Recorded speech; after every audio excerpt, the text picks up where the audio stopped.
kayong magpakilala? Ako po si Lola Lucena Calaunan ng aking Piat Cagayan. Ilang taon na po kayo? Ay, 87 ko ngayon. Ay, 87. Matagal na po ba kayong residente ng barangay? Ay, oo Kasi ang tatay ko at sila ang unang resident sa akin. So nga tibalay minti papayin, maananayin. Maaari niyo po bang ikwento ang kasaysayan po ng barangay Akib? Kasaysayan ng bara. Ang alam ko, ano diya, Tagalog?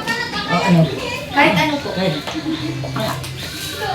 Ang alam ko lang noong unang panahon ng barangay Akib, ang mga daan ay talaga poor. During rainy seasons, agay ayos kuwit lang ti panagsaokon. Sige po. Deti dalan ito'y mapan iti sentro, kabatuan, nagkankanal titinga, hangka makapagsinyelas nga mapan iti sentro, no iti time na ta nakarigrigat ti dalan, awang pa iti concrete nga daldalan ever since iti ko amet lang habang may panahon nga digay naging mga mayores o may mayor ti Piat, pinagbigyan naman nila ang mga barangays na ma-improve.